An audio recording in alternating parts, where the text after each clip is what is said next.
ॐ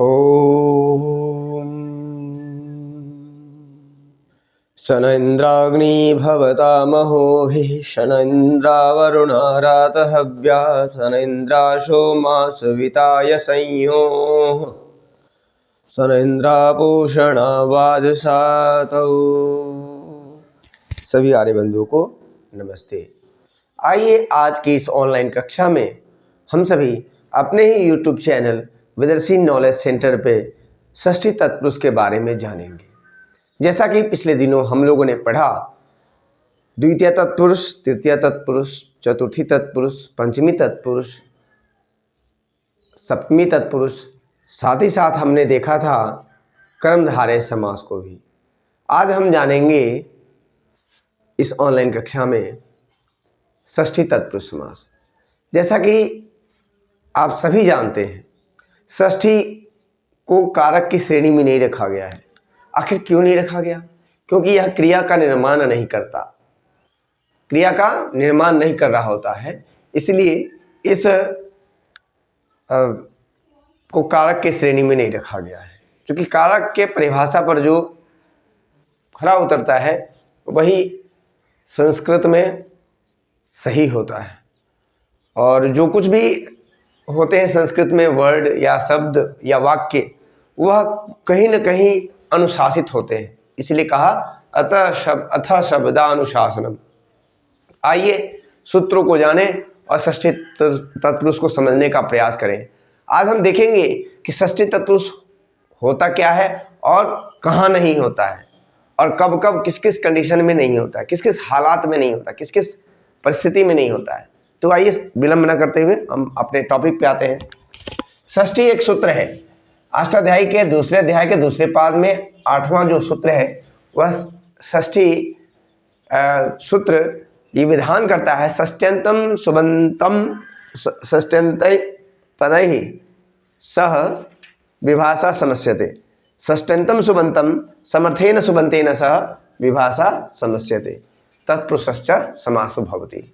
तो षष्ट्यंतम सुबंतम, ठीक है, तो षष्ट्यंत सुबंत, तो इस पद इसमें देखना है, इस समास में पहला पद षष्ट्यंत रहता है, और उसके साथ में देखिए राज्यः पुरुषः षष्ट्यंतम सुबंतम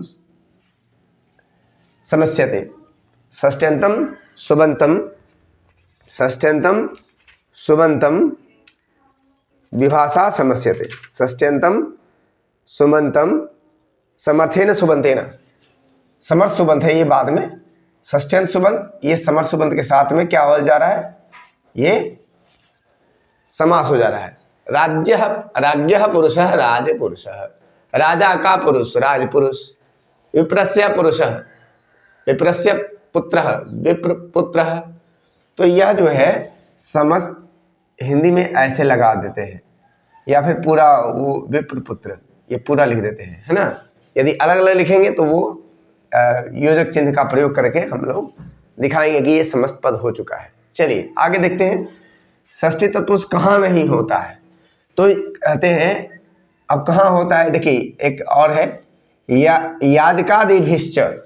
याजकादिभिश्च भी जो सूत्र है षष्ठी के बाद में सूत्र आता है, ये 9वां नंबर पे आता है, और याजकादिभिश्च कहता है कि षष्ट्यंत सुबंत याजकादि सुबंतों के साथ विकल्प से समास को प्राप्त होते हैं, विकल्प से ही समास को प्राप्त होते हैं। जैसे ब्राह्मणस्य याजक, याजक शब्द है यदि तो, और ब्राह्मण है ना, याजक, याजक शब्द किसी का भी याजक हो सकता है, केवल ब्राह्मण का ही याजक नहीं होता, अभी तो अपने शिक्षक का भी याजक हो जाता है, शिक्षकस्य याजक, शिक्षक याजक, ठीक है। तो इसी तरह से जिसका भी याजक हो, मातुः याजक, मातृ याजक, ठीक है। तो इस तरह से हम कर सकते हैं, किसी का भी याजक। यज यजने धातु से बना है, यजने धातु से बना है या यज शब्द। तो इसमें क्या होता है कि यज जो है, यज का मतलब क्या होता है कि यज्ञ करने वाला, ठीक है, ब्राह्मण की पूजा करने वाला, ब्राह्मणस्य याजकः, ब्राह्मणस्य याजकः, ब्राह्मण याजक। तो याजक का मतलब होता है पूजा करने वाला, है ना। तो अब न निर्धारणे, अब निर्धारण के योग में अब यहाँ ये निषेध करता है, ये षष्ठी तत्पुरुष समास का ये निषेध करता है। निषेध का मतलब होता है, निषेध मतलब मना करना, कि यहाँ पर षष्ठी तत्पुरुष समास नहीं होगा। न निर्धारणे, किसी वस्तु एतश्च निर्धारणे से, वो तो क्या था कि षष्ठी हो जाता था, लेकिन अब यहाँ पर न निर्धारणे ये कहता है कि किसी वस्तु से श्रेष्ठता बताने में षष्ठी तत्पुरुष समास नहीं होता है। कवि नाम, जैसे कवि नाम कालिदास श्रेष्ठ है, कवियों में कालिदास श्रेष्ठ है, तो देवानाम हरि, देव हरि, ऐसा नहीं होगा, क्योंकि ये षष्ठी तत्पुरुष समास नहीं होता है। यहाँ पर ये कवि नाम श्रेष्ठ है कालिदास, कवियों में श्रेष्ठ है कालिदास। तो आप हमेशा याद रखेंगे षष्ठी तत्पुरुष समास नहीं बनता इसका। ठीक है, आगे है त्रिजकाभ्याम कर्तरी। न निर्धारण के बाद है त्रिजकाभ्याम कर्तरी। त्रिजकाभ्याम, त्रिज का मतलब होता है त्रिज प्रत्यय।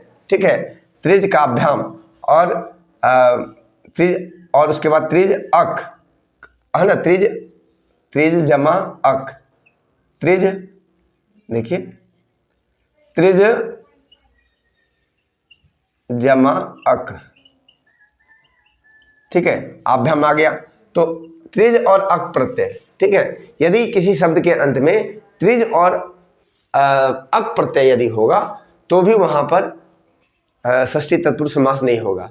केवल वो बस जैसे है वैसे ही हो जाएगा, विग्रह केवल हो पाएगा, बस वो समस्त पद बनेगा नहीं। ठीक है, गुरु सेवक, गुरु सेवक ऐसा नहीं बनेगा। ठीक है, ओदनस्य पाचक, ओदन पाचक ऐसा नहीं बनेगा। ठीक है, आपको समझना है तटस्य कर्ता, तत्कर्ता ऐसा नहीं करेंगे, ये समस्त पद बनेगा ही नहीं, बस ये ऐसे यूज होगा ऐसे ही।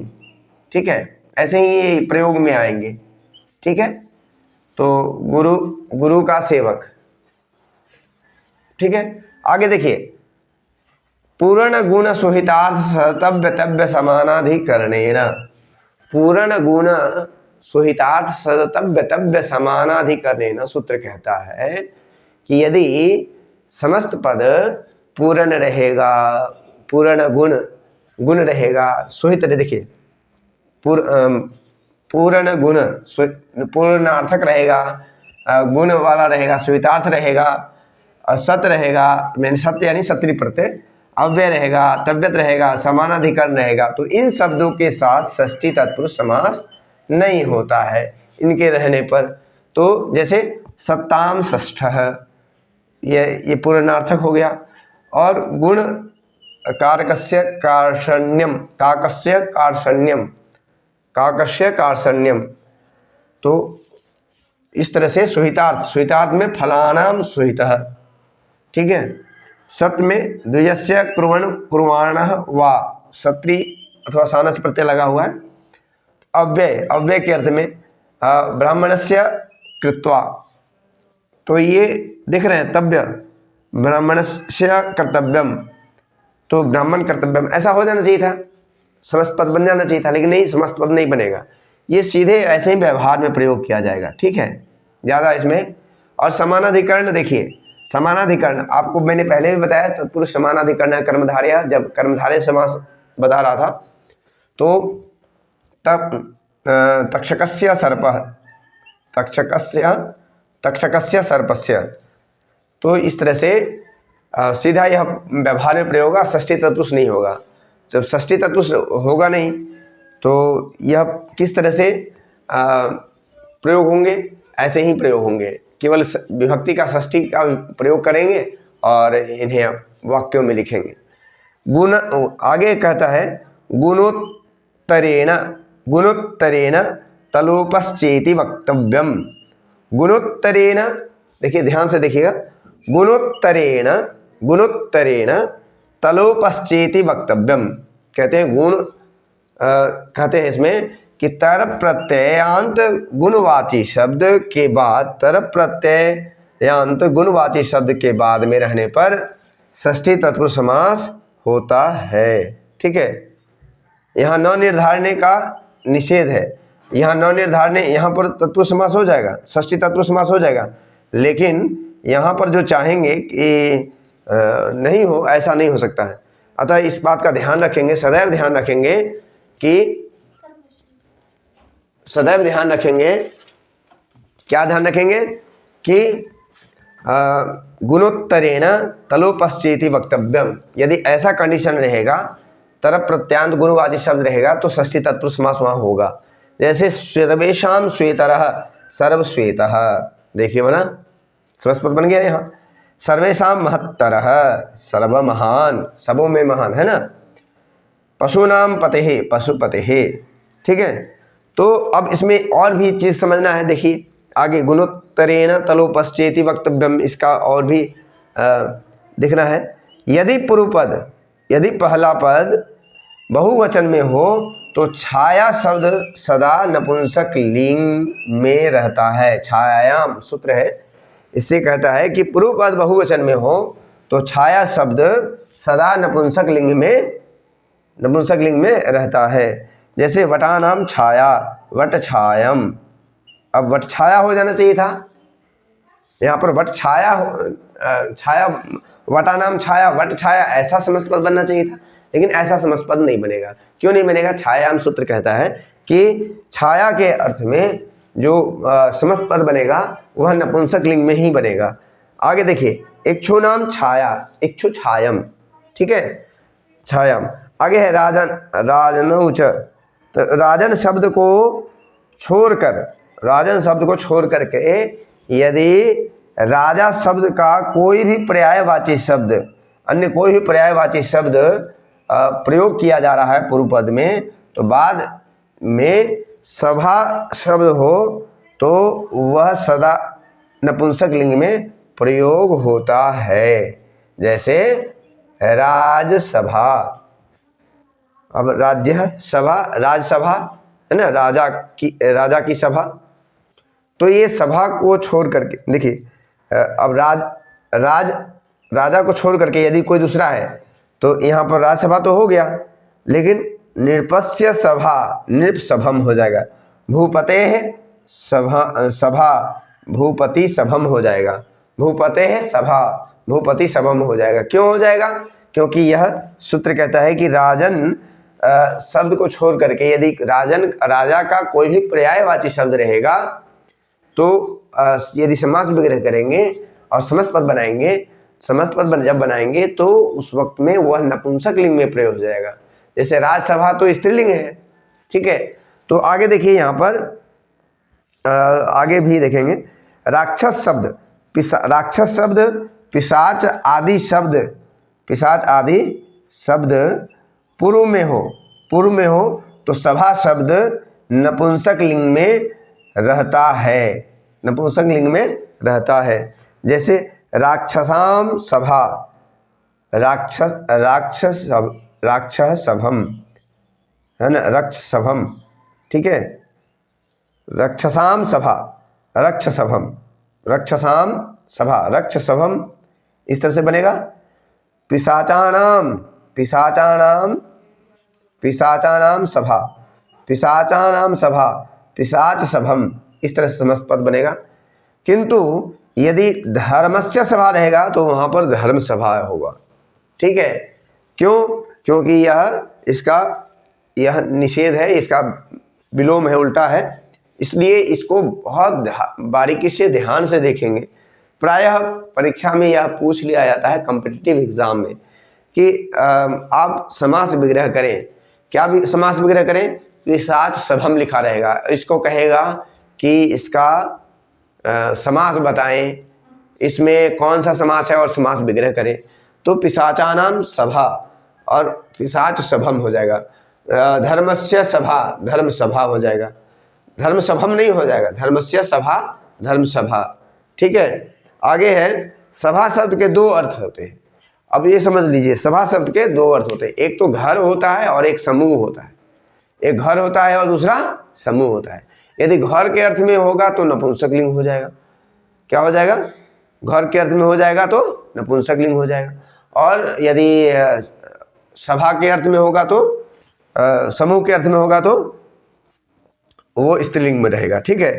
तो अब स्त्री नाम सभा, अब क्या है?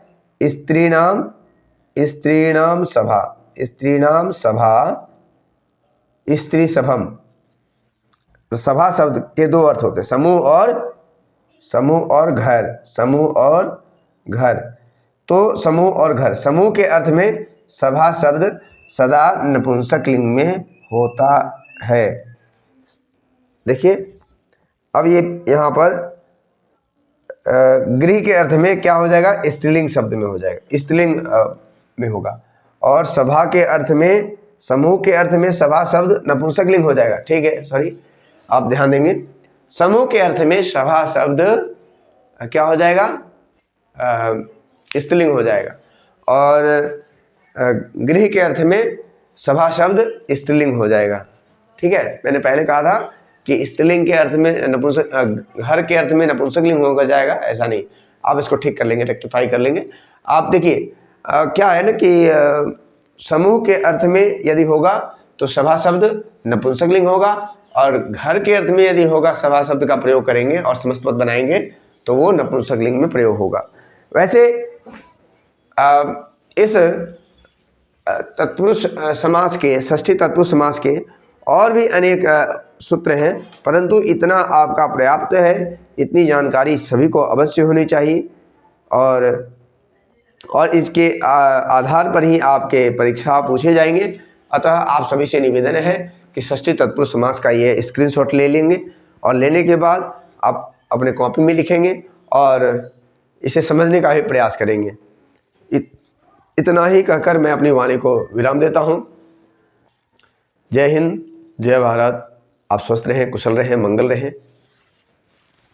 इसी कामना के साथ मैं अपनी वाणी को पुनः एक बार विराम देता हूँ। जय हिंद, जय भारत।